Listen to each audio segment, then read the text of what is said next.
All right, so we'll have Fiorella go ahead and get started. You're invited to keep your cameras on or off, whichever you're most comfortable with, but there will be time to kind of interact some. So if you would keep yourself muted throughout until we offer up time for conversation. So, all right. Good morning, everyone. And I cannot proceed without giving a shout out to Basilio. Hola, ¿cómo estás? Qué bonito verte aquí. And Liliana, she's one of Muchas my former gracias. students. Oh, Elise, oh my gosh. Well, shout out to everyone. Thank you for being here today, to be able to have this opportunity to be together.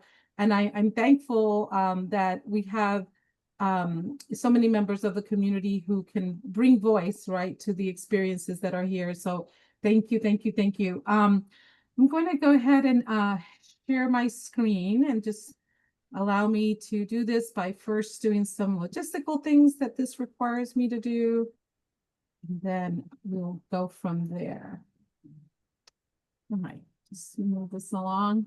So today, well, first, I did get asked to talk a little bit about myself, and I was born in Lima, Peru. And so my experience was from back in the time with my parents migrated.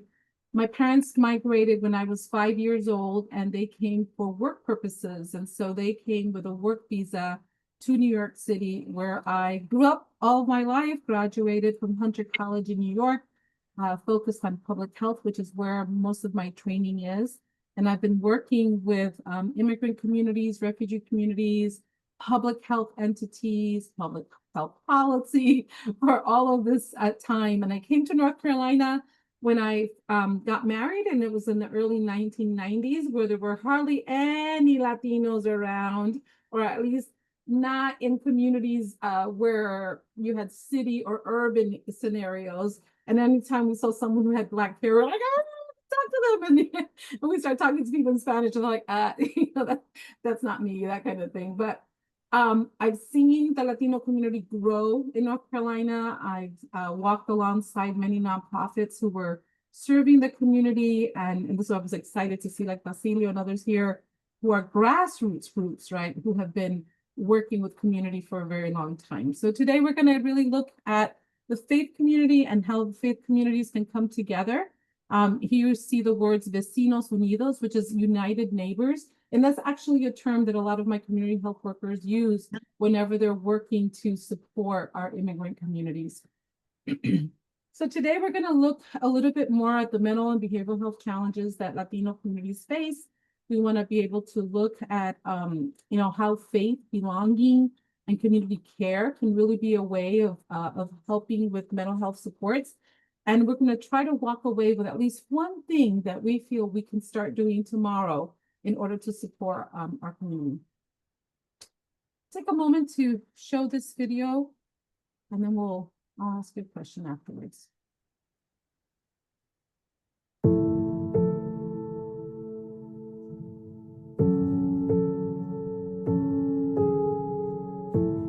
Hi, I'm Claudia.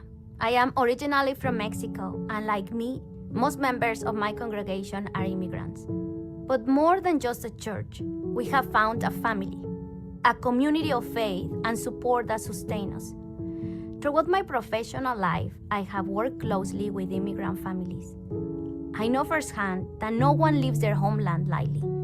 Violence, poverty, and desperation force many to take unimaginable risks in pursuit of a better future. For many, obtaining a visa or legal status is simply impossible due to our broken immigration system. And yet, God walks with our immigrant brothers and sisters in their struggles and journeys. Often, the only difference between those who have and those who have not is the privilege of being born in a place of greater opportunity. Immigrants are not a burden. They are a blessing. They come to contribute, to work hard, share their talents, and enrich our communities. I have met some of the most generous, dedicated people. People who pay taxes, build neighborhoods, and strengthen this country in countless ways. That is why my heart aches When I see misinformation and fear mongering, demonizing immigrant families, portraying them as threats rather than neighbors. Even those who have lived here for generations are sometimes made to feel like they do not belong, or worse, that they are unworthy. Many immigrant and refugee families are the orphans and widows of our time. Yet, in Deuteronomy we read, "And he loves the foreigner residing among you." How then can we imitate Christ's humility? Philippians 2 reminds us, "Do nothing out of selfish ambition or vain conceit. Rather, in humility, value others above yourselves, not looking to your own interests, but each of you to the interests of others." For the past 8 years, I have been part of the United Methodist Church in the North Carolina Conference. The doctrine and social principles of our church resonate deeply with me. As United Methodists, as one church, how can we not only teach about justice, but also walk alongside the most vulnerable? We have an opportunity to live out our calling to open hearts, open minds, and open doors. Our immigrant brothers and sisters are suffering. And as the one body of Christ, when one part suffers, we all suffer.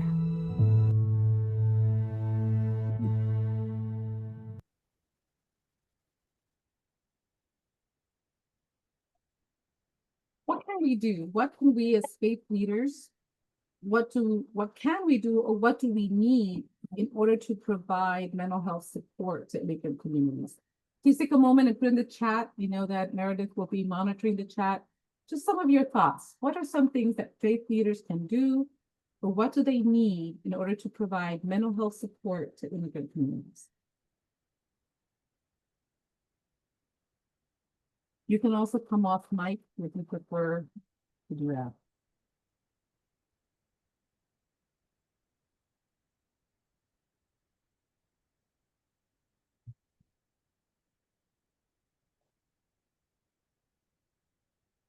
I'm not sure how to do that. Okay, if you're off mic, feel free to share. What are some things that you believe faith leaders can do, or what they need?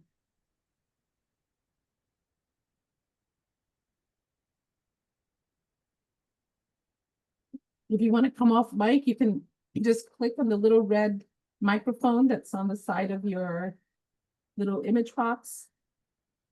Or you can look at the bottom of your screen and there'll be like little bubbles that say chat, and you can click on the chat and write some words there.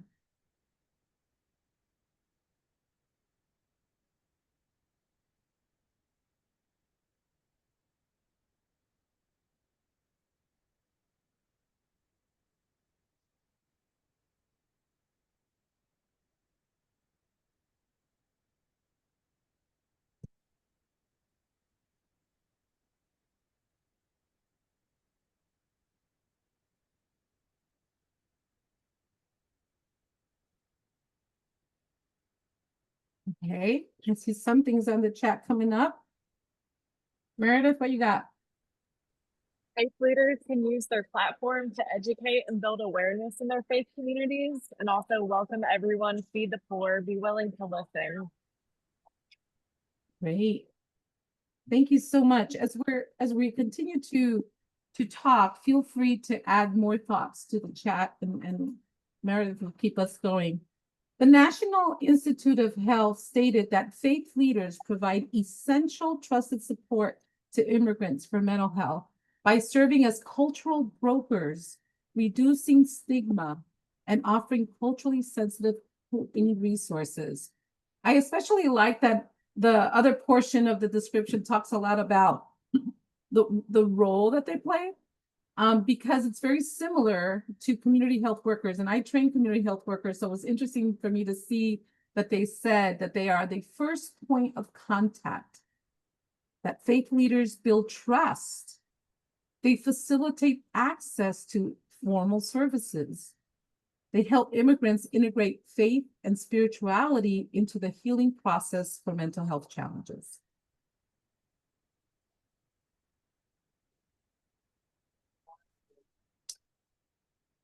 When we talk about the mental health realities of the Hispanic Latino community, we learned that while Latinos, make up about 18% of the US population, 16% report that they have some type of mental health illness or concern.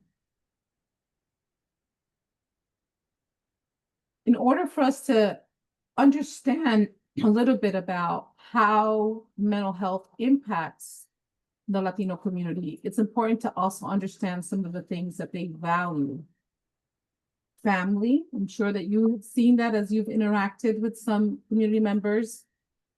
Personal relationships, especially around trust and respect of elders, respect of those in authority.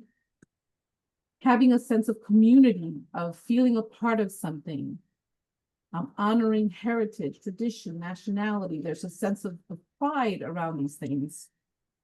There's definitely a sense of having spirituality, being able to be in harmony with either nature, higher being, or with God. And for some communities, particular Mexican communities, there's, the faith, which most are Catholic, but there is a belief in God. And then this thing of perseverance, like chugging through, right? Being able to do something. And many people call this the work hard ethic. And it's more of having like personal grit, to stick to something and go all the way and go all the way big, right? So because of this, we know that there are some mental health conditions that are more evident. Depression and anxiety are the highest that are present in the Latino community. PTSD, which is post-traumatic stress, because of the experiences of migration or of their own countries or treatments here in the US. There's fear, and there's also generational trauma. Now, what factors do you think are contributing to the mental health challenges of immigrants? What factors contribute? You can come off, mic or in the chat.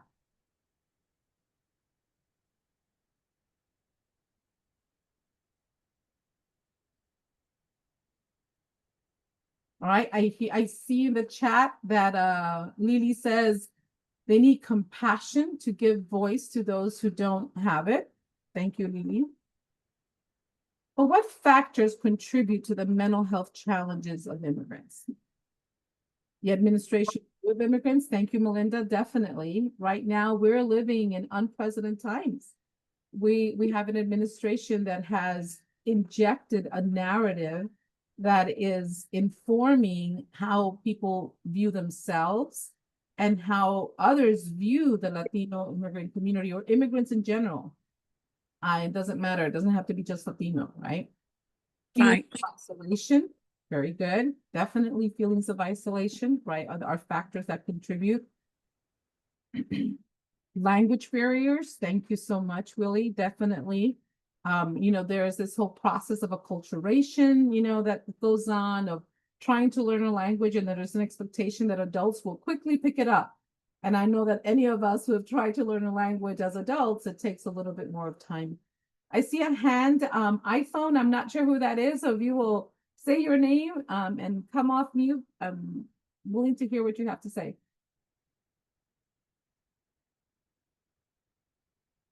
Did we lose iPhone? Sí, disculpa, soy Claudia. ¿Cómo estás, Claudia, ¿cómo Fiorella? estás? Bien, gracias. I'm going to try to speak in English because when I get emotional, my English is a little terrible. But I understand. what I want to say is this is not just one cause in the community, the situation we have about mental health. I think if you born here and you have a good life and your parents doing good with you, you have at least some tools to deal in situations of life. Every life have some challenge, but in Latino community, it's like you from the start, it's like one thing after another. So in this case, you asking the question, I think we should treat our community from the scratch and then let the support they need for when they are in this type of challenge like we have now. They have a little tools and they have a little self-esteem. You can deal with different stuff. And for me, education is the key. So if we really want to help our community, we need, I know this is a big deal now, but we need to doing different stuff. So one of the things is education. I think that will be, I'm sorry, I get emotional and I think this is the key for us to help them. Thank you. Thank you so much, Claudia. Yes, definitely. Claudia shared that the immigrant community is living with compounding stressors, right? It's one thing to have stress, flat tire on the way to work. I don't have the right clothes to wear to whatever I want to do. That's stressful the moment. Kids want breakfast and husband wants something else, and we're all running at the same time. Those are stress, they go away. But compounded stressors are affected by several things, one on top of the other. And Claudia mentioned, when we live in a world of privilege, we believe everyone has access to the same information, resources, support networks. But when we are living with communities that have gone through traumas, these communities have to live not only with the trauma that they experience, but then with additional stressors that may be placed on them. And some of those traumas may be because of the migration. Some of them might be separation of family, that they are remembering family that stayed behind, language barriers, like someone mentioned so well, adapting to a new culture, racism, discrimination, labels, fear of deportation given the present environment, violence. And unfortunately, if they were leaving a place with violence, or they wanted to leave behind abusive situations and then come to a place where they are experiencing as part of community, that even more. And then on top of that, socioeconomic challenges, just the basics, right? Food, housing, healthcare, being able to work. Those are just basic things that and we all know this, that if we don't have those basic needs met, then everything else even becomes more. And of course, isolation, as someone mentioned. Thank you for sharing some of that. We also know that barriers to some of the resources are there. Unfortunately, right now, in the different things that are happening with the administration, there are some resources or safety net resources that are no longer available. Some resources are going away, as food assistance or childcare, healthcare, that may have been available at one time. So these barriers are coming to a new nation, being unfamiliar with the system, not knowing how to access resources, dealing with stigmas of being an immigrant, the stigma of mental health issues, not having health insurance, all of these things, or not having even providers that speak the language, all are compounding stressors that impact the way people feel about themselves and others. Let's see one more on the chat here. It says, bajo la administración actual, says, under the new administration, immigrant families that work in the field are suffering out of fear for separation of their families. This fear is affecting the health of the children and the adults in the family. Thank you, Basilio. Gracias, Basilio, por ese mensaje. So what are some push-pull factors of immigration? I mean, we've heard this forever. There are always things that are pulling people, to migrate somewhere, and there are some things that are pushing them to migrate. What are some push-pull factors that you may have heard, know about? Feel free to add to the chat or come off mic. Push-pull factors of immigration.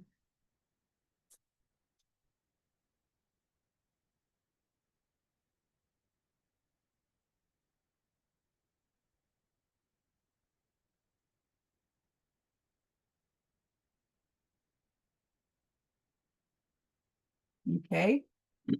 Willie says economic opportunity, definitely. Claudia reminds us that we need to have compassion to others and not judge. What other push-pull factors? Political gang violence. Oh my gosh, yes, right? In some nations, there is political violence. I was just sharing earlier with Carolee that I had a friend who had said, "Oh, in the U.S., how do you keep the democracy in place?" And I was like, "Well, we have a checks and balance." And he's like, "Well, the president is the commander in chief. If he wants to, he can take the whole army and take over the nation." I said, "Oh, he can't do that. We have, and I went through the whole explanation of the judicial system. Blah, blah, blah. I said, these things are all, this cannot happen." And then here we are today living in a time where martial law could be in place, right? And many people have left governments and countries where they are reared by the military, right? We want to avoid that, seeing it here. So Melinda's saying, "I'm not sure how with safety here today," correct? Education opportunities. Thank you so much. Yes, so some of those push-pull factors. Number one, given the culture, family reunification. No one wants to be away from their loved ones for a very long time. Economic and employment opportunities, safety and stability, right? Leaving violence or having, in Guatemala, I mean, I knew just from family that was there of communities where business owners had to pay a fee, right, to gang members that were there because they couldn't just operate. So we have education, as others mentioned, diversity. For a time, we had a diversity lottery in the United States. So that there were some countries that can't have quotas, just can't come in. And so there was a diversity lottery in order to bring other people in. Believe it or not, religious freedom or ministry, there are still people who come to be, with a visa to be a pastor or to minister. And I know personally of pastors who are here with those special kind of visas who are also afraid about what might happen to them, and they might be deported. And again, these are people who are lawfully here. And tourism, right? All of these are push-pull factors. There's a curiosity about visiting this great nation that is surrounded by bodies of water, and very few countries to the north and the south. So as we understand this immigrant experience, it's important to understand the impact of the label that we have, this immigrant label. And immigrant, right off the dictionary, right, is anyone who comes from another place, another country, to live permanently in a new place, and and according to the U.S. has been lawfully admitted, right? That's an immigrant. That's a lot of different people who come for a lot of different reasons. A citizen is someone who's recognized to have already been part of the country either by birth or a process of naturalization, right? So important to know those terms. Why important to know those terms? Because we tend to use a term that is very divisive and humanizing when talking about those individuals who didn't lawfully enter the country. And we'll talk more about what unlawful entry is. But it talks about being illegal. This is a divisive, dehumanizing term that criminalizes the person. That should not be part of our vocabulary. We can use the term unauthorized or undocumented, which refers to a foreign-born person who entered the U.S. without going through the legal process, or who overstayed a visa, or who violated a condition of admission. That's basically what it is, right? So when we know about the different types of immigrations, we need to know it so that we know how to best help individuals. I see something in the chat. Let's see. All right, another reason for coming is a dream for a better life. Thank you, Claudia. That is, everybody comes to the U.S. with an idea of a better life. And I'm going to share with you in an email not a documentary, it's an interview from an author who wrote the book Solito. And he says that as a young boy, he remembers thinking, oh, the US is this beautiful place where there's pizza and ice cream and everyone plays together and we're all, at big houses. He said, things like he would see in Full House or all those kind of things. And he thought that's the way it was. But then when he actually came to the United States, he saw how different it was. And that idea of this beautiful, great, clean, wonderful, loving nation shrunk into these 4 walls that he was sharing with 3 other families that were each in a room that they rented in order to get ahead, right? And so I'll share some of that in a follow-up email. But important to understand these different statuses, because all of these are lawful, note the word lawful, right, entries. So lawful, we already know. If you were born in the US or naturalized, that's lawful. If you have a permanent resident alien card or a green card, it's not green anymore, guys, so don't look for a green card. It's white. It has all these little things on it. I would still call it a green card if that's what it is. I'll tell you a funny story. When my husband he came from Guatemala and he was becoming a citizen. So he had to go through the process of getting his permanent resident alien card. So my kids, my son especially knew this, and he was just about 2 years old, but he knew because daddy was studying the 100 questions that you need to know, and all these kind of things. And then we had to go to Charlotte to go to the, citizenship meeting. And so everybody's there, they sit at the front, they get little, flags from the daughters of the Republican, nation, and everybody's flickering this, the little flags everywhere, and excitement is in the air. And my son was standing on the chair and he's clapping because he's watching for his dad.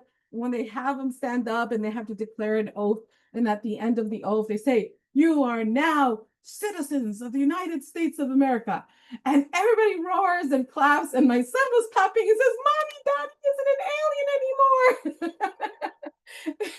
In the small mind of a 2-3-year-old, Daddy was this guy from Mars that was now okay to be, because he's normal now, right? He's not an alien anymore. So yes, they don't call it resident alien cards anymore, thank goodness, but those are all lawful. Temporary visas, this is still lawful. Agricultural workers with the H-2A visa. Service workers, these are like in, construction, in hospitality, in tourism, H-2B visas. Athletes, entertainers, the P visa, right? Exchange students, I'm sure many of you have seen or maybe even housed or know about exchange students. Well, here you have the F1 visa, or J1, which is so popular in North Carolina, because these are trainees, like medical trainees, psychology, nurse. They come through. In fact, the Office of Rural Health issues J1 visas to bring medical trainees into rural communities of North Carolina. You have research, right, is J1. Then we have those, in fact, J1, the other J1 that's really funny that some people don't even think about, au pairs. Our nannies who take care of the children in homes, those are all J1 visas. Victims of trafficking or violence, they will do the U visa, and they are anyone who has seen a crime or witnessed a crime or was affected by a crime is a U visa. A U visa, or even victims of domestic violence. Or you have the T visa, which is human trafficking. And then finally, you have all these other visas for tourists, business, medical, fiancés, and so on, these specialized visas, right? And lastly, you have the humanitarian visas, which are refugees, asylees, parolees, temporary protective status that you guys probably have heard of with the Venezuelans, the Haitians, and everything else. And these people got temporary status for like environment, civil unrest, war, whatever that may be. These are all lawful. Under the new administration, people are not even protected under these lawful statuses anymore. This is what you may have heard, that someone goes to an immigration judge, because these visas, especially the humanitarian, require for you to check in with an immigration judge to let them know where you are, that you're still doing good and everything else.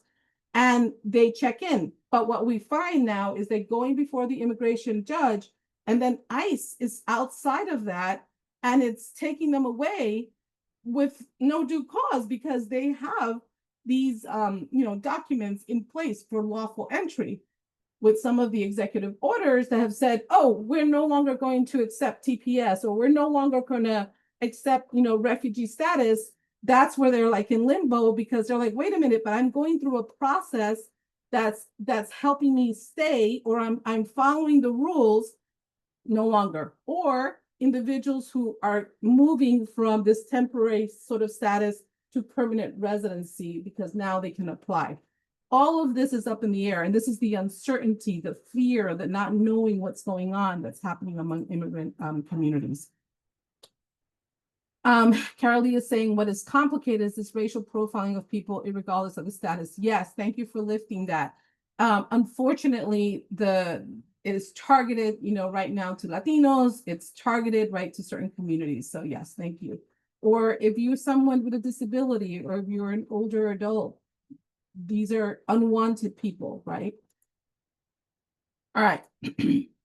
So now here's the other one. This is like the legit, this is unauthorized, you're undocumented. It means you didn't go through a point of entry with inspection. They didn't have anything stamped for you. There was no little visa. There was nothing. Or you did come in with a visa, but you overstayed, because visas might be 30 days, 90 days, 2 years, right? Or you can be here 6 months, but you have to renew, go back, leave, come back. You can come for 10 years, but you have to leave and come back, leave and come back, that kind of thing. If you let your visa run out and expire, you overstayed your visa. A lot of people didn't think that was a big idea or a big deal. It's like, okay, I'll just pay a fee. I'll be okay. There's no problem. That is no longer the fact, right? Now you have to be like, no, you overstayed. Goodbye. You're here illegally.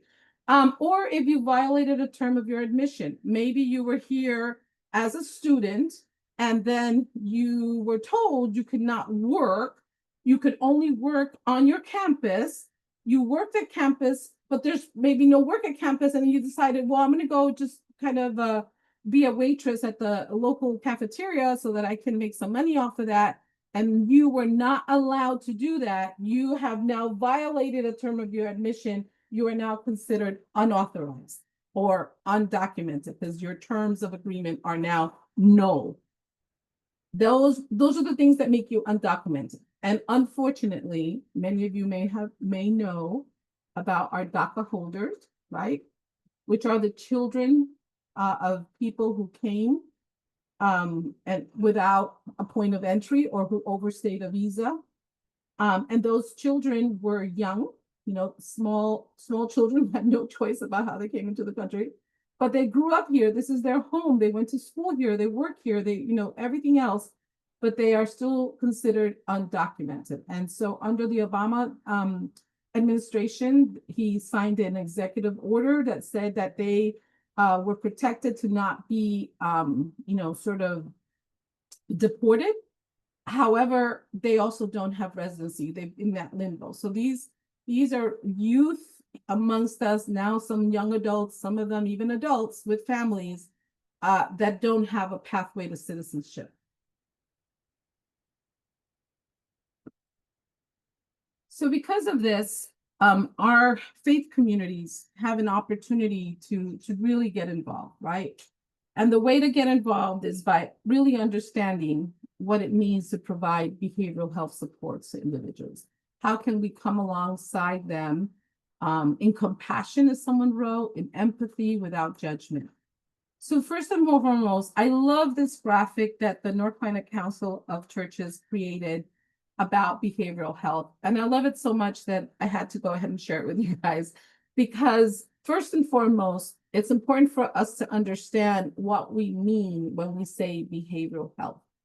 And the term behavioral health and mental health is really sort of used loosely back and forth to mean the same thing, but they really are not. And so we want to make sure that we understand behavioral health.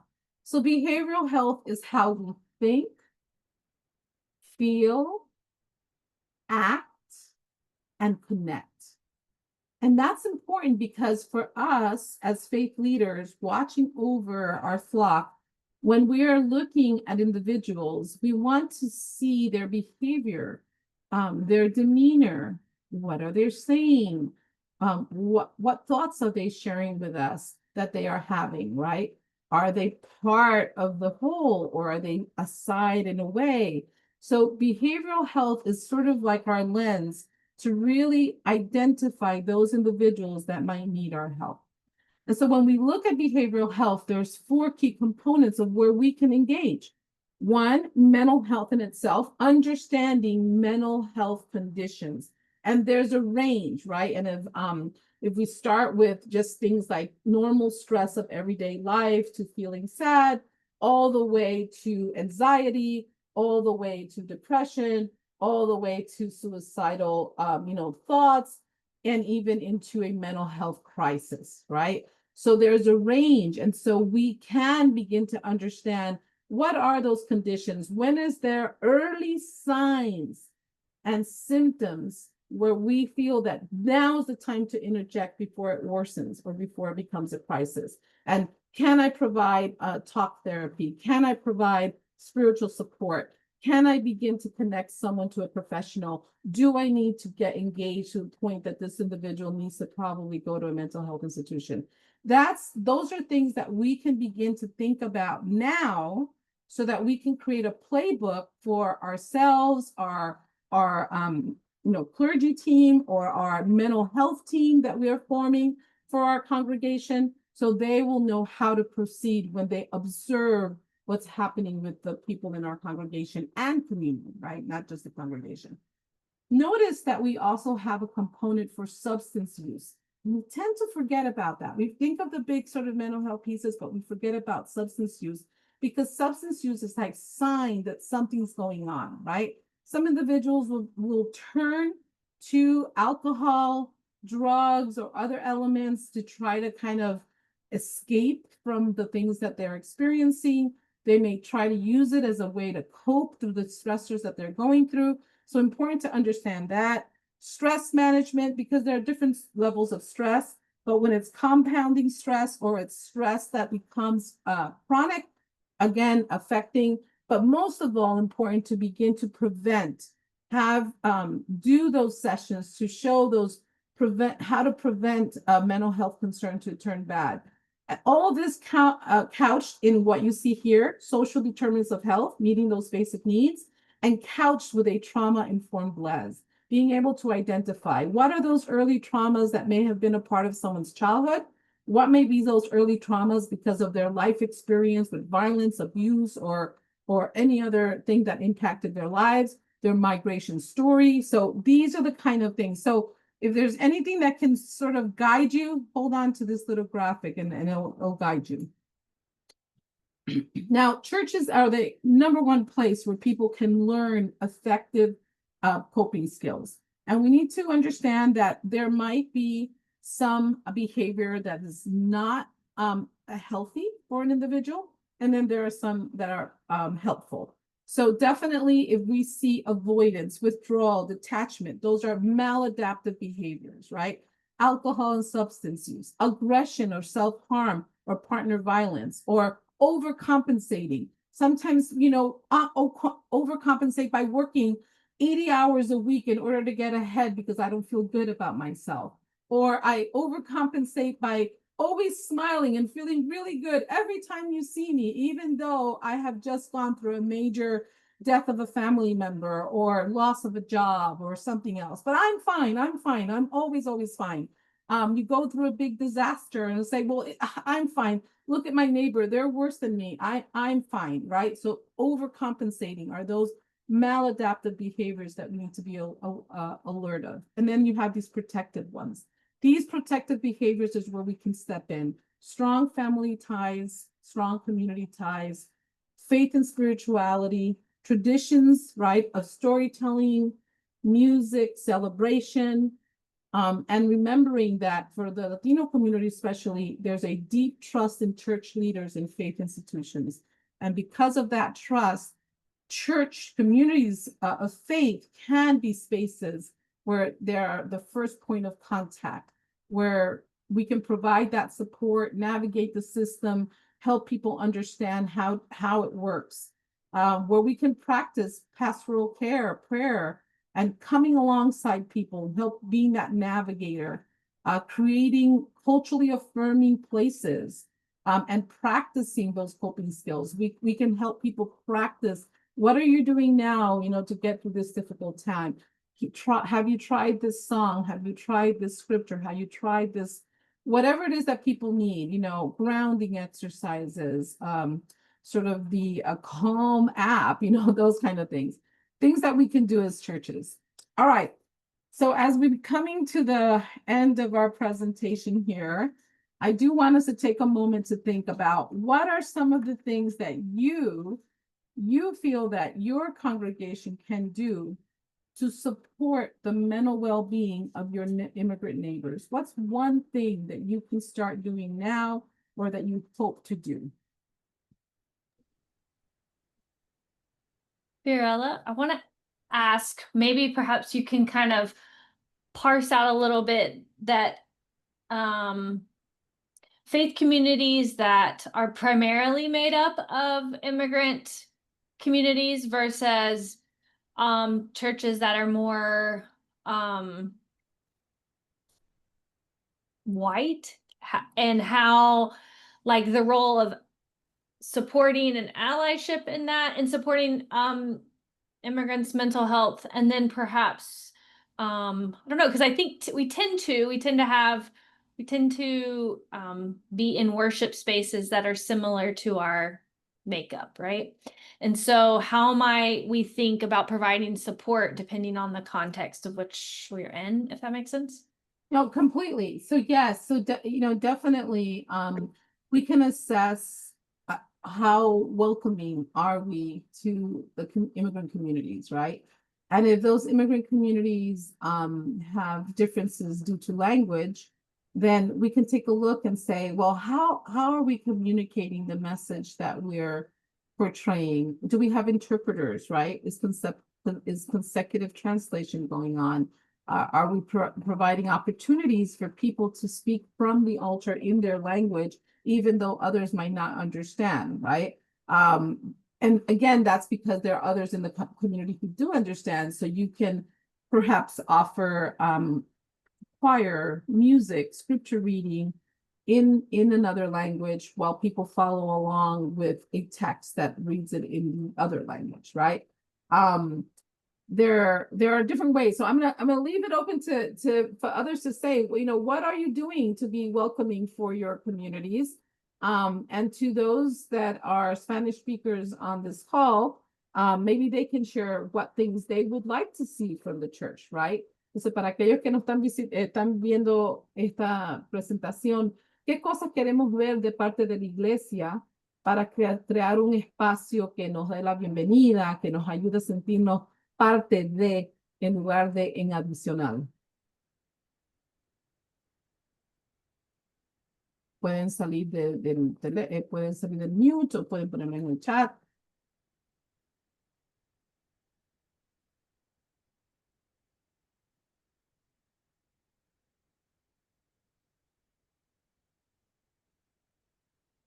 Okay, so while people are thinking, think about some of the cultural things that we talked about, right? So we know that if the people like to be in community, what are some gathering opportunities can we share? Are there activities that we can organize during the week? Are there spaces where people come together to eat together, to sing together, to study together, right? Where we share talents one from another? Are there spaces where we can serve together, right? Whether it's a Latino community with a non-Latino, going out into the area to support someone in ministry. What are some of those things, that we can do? What kind of messages can we share?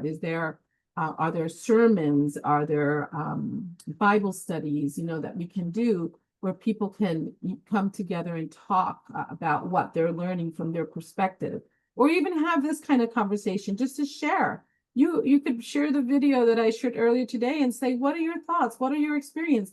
And just let people have a whole dialogue about what that looks like and what they need, right? So those are some things that we can try doing.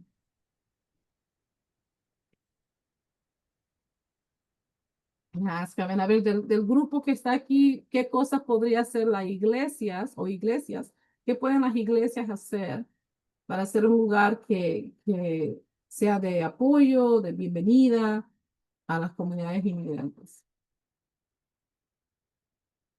Now, I'm just asking same question, what can churches do to become welcoming spaces that support immigrants?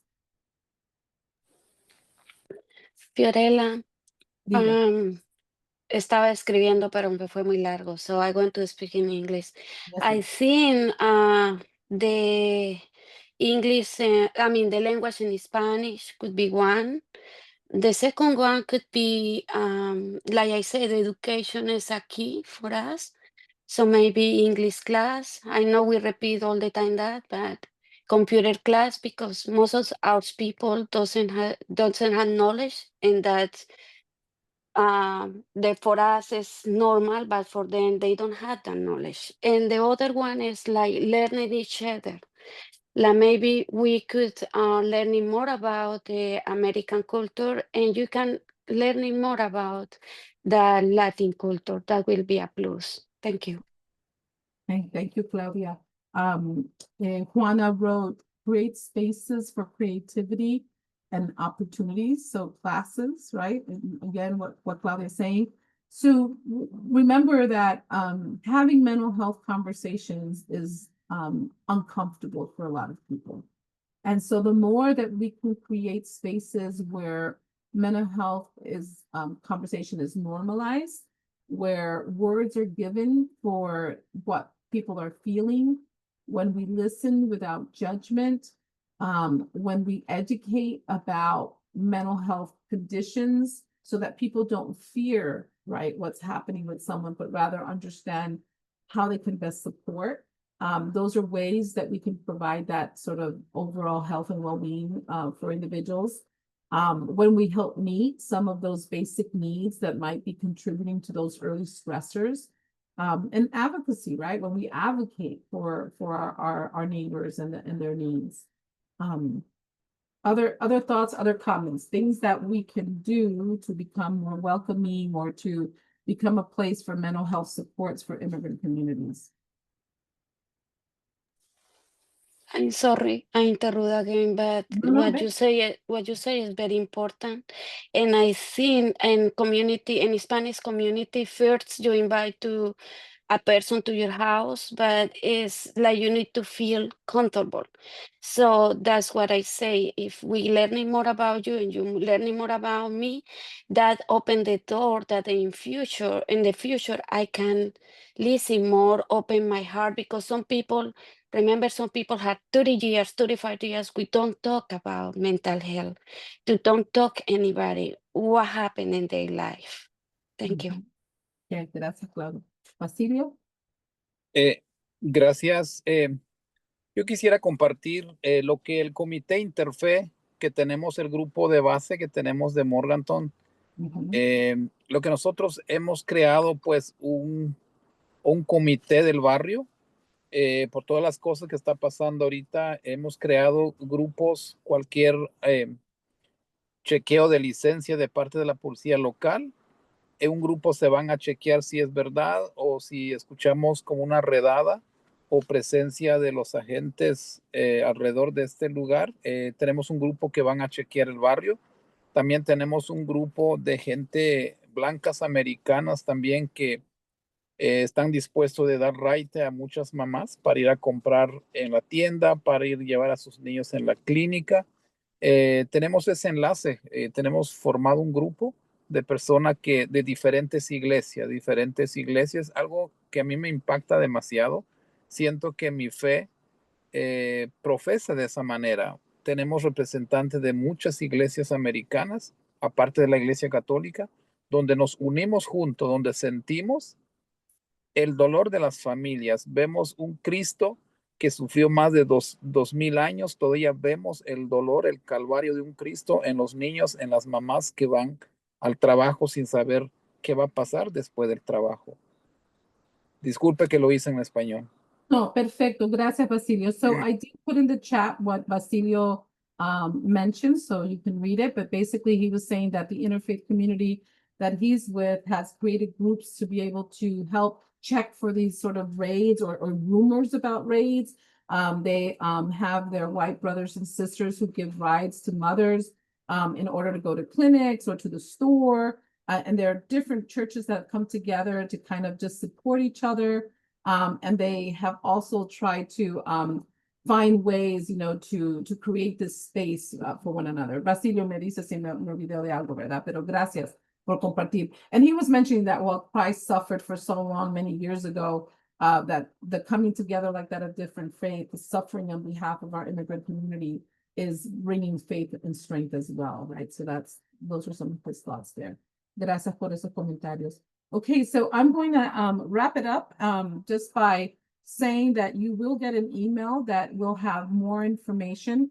But just for you to know, there are some resources available to faith leaders that can help individuals. And so for that immediate emotional support, right, 988 is there. And 988 can be provided as a space for individuals to call in and share what they're feeling. But it can also be used by those that are helping someone else. I remember a young girl, she was out in college and she called me and she's like, oh, I have a friend right now who is considering suicide. And I said, call 988 right away. He says, well, she's not going to call. And I said, well, you call for her behalf. And so she did. And the person talked her through the whole process with her friend until they got her to help. So 988 is a resource not only for individuals who are needing a listening ear, but for those who are helping someone going through a mental health crisis. Juana was saying that we should also create support groups in the community. Gracias, Juana. Yes, having those spaces for people to come together and talk and interact. Again, when we talk about community, having a sense of belonging is important for the Latino community. These spaces are good. Peer Warm Line is another. This is for substance use. The individuals who have lived experience are on the call and they can hear someone else going through a challenge and provide support that way. And for disasters, things like, inclement weather type of disasters or violence or civil unrest, SAMHSA has a disaster distress hotline where people can talk, because of the whatever emergency or disaster is occurring in their area. Mental health trainings. It's important for our mental health, for our faith leaders to go through mental health training so that they can first become comfortable with the words and language and strategies that can be used to help others. One very, common one is the mental health first aid. You may have heard of that. Another one that's out of UNCG is called Strong Minds, Strong Communities. And sorry, for some reason, my text changed that. It should say communities. Psychological first aid, that's for people in crisis, that is in moment of crisis. Stress management to deal with just these compounding stressors. Suicide prevention trainings. You may have heard of ACEs, the Adverse Childhood Experiences. That is helpful to kind of identify early signs of trauma or early experiences with trauma and how people can begin to heal through either talk therapy or through support or some kind of psychological, a psychiatrist or psychologist that can walk alongside them. Grief counseling, although I think most pastors are good with that, but many a times we don't think about grief counseling. And then another training available through UNC Chapel Hill is called self-compassion training.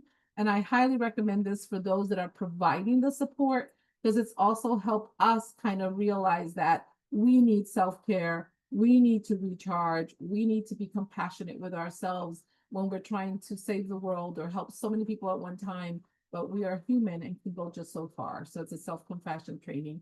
Juan is saying it would be helpful if churches created a group for children with bilingual readings. Yes, those are all community level resources or activities that could be done. And finally, here are some organizations that we can work with and see as a resource. SAMHSA, of course, has lots of resources on their website, the Division of Mental Health as well. El Futuro is one of those organizations that are serving here, but of course there are many other mental health providers, and we need to, and there are a lot of bilingual providers across the state, but we need to identify them, partner with them, help, let them know who we are, talk about what the best way to make a referral is. And then finally, social support organizations, those organizations that support food, housing, all those type of things are the ones that we need, sort of like what I call the red phone, right? Pick up the phone. They know exactly who you are and who you're sending over, right? Which really helps. So again, thank you for your time today to be able to really come together como Vecinos Unidos, which is United Neighbors, coming together to support our immigrant communities and helping them become well and learn how to deal with the difficulties that they're going through. I don't use the word resiliency much, and actually I've said often the word resiliency for me is a bad word, because it just means that someone had to live struggles and challenges so many times that now they have just created that thick skin and know how to deal with one more problem. I hope that our communities will know that they have people they can rely on, they can depend on, and that they don't need to find out how to deal with things all by themselves. So thank you for your time. Thank you so much, Fiorella, and thank you so much for all of you who participated in the conversation. And we would love to hear from you. I put the link in the chat for our survey. So please take this moment to tell us, give us your feedback so that we can also help shape future offerings. We strive to have webinars that are impactful for all of you, but we also need input on what those might be. So please reach out. Also, be looking in your email, there will be a recording of this sent out, as well as the links and events and all of that. So thank you so much, and we hope you have a wonderful day. Thank you.